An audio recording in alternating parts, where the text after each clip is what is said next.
What's up, folks?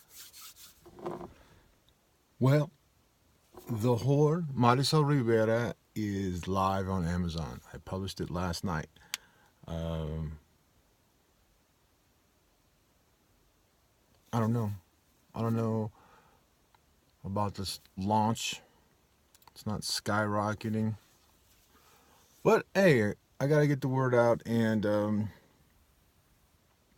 least it's done. My second book is done as far as my fictional work, and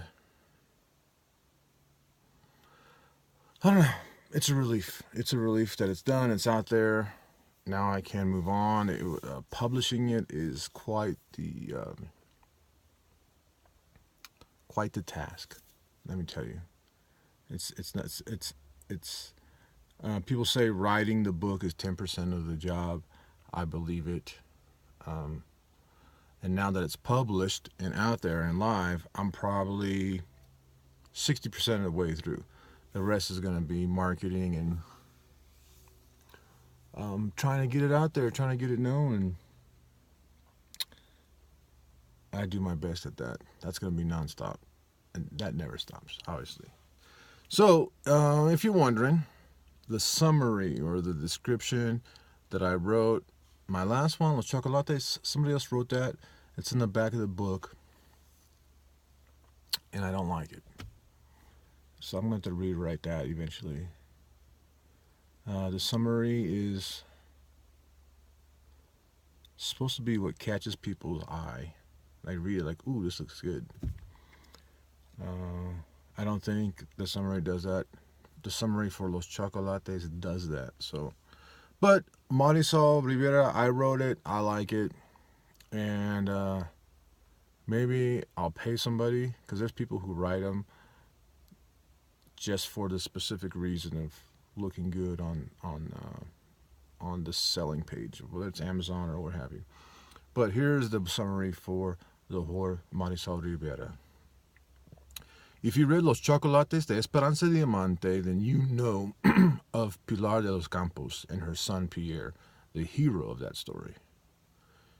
You know of Pilar's fate and the end of Pierre's career as a soldier, but what you don't know is the story of the whore, Marisol Rivera.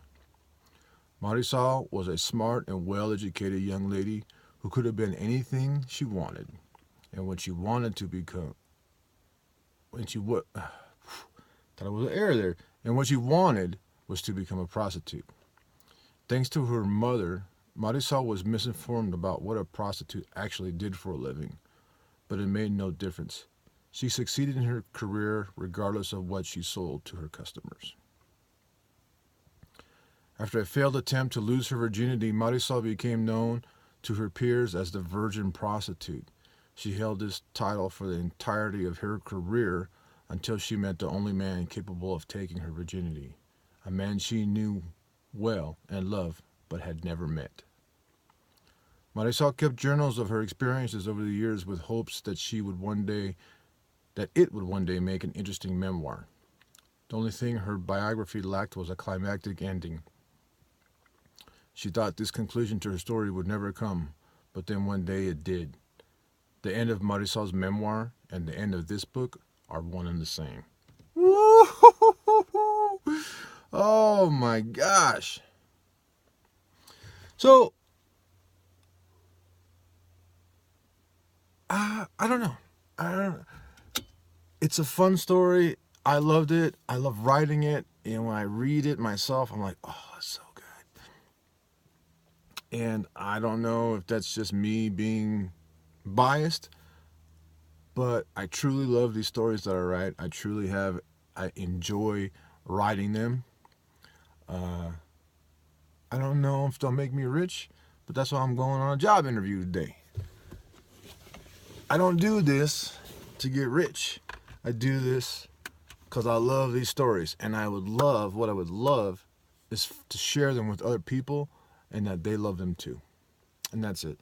So if you're interested, usually I put a link right here to chapter 1 of Marisol. If you're interested, you can go and read that. I need to update that with a new edited version, but it's still there. It's still good no matter when you see this video. you can click here and you see Marisol's first chapter. And then if you're interested, oh, I didn't even put links on the website. Man, I'm behind.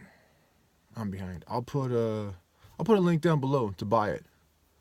And then, of course, if you search for Marisol Rivera on Google, or if you search for her on Amazon, you'll find it. The whore, comma, Marisol Rivera, or look under me, David Soto Jr. But again, if you just want to read the first chapter to get a feel for it, boop. All right. Thanks a lot.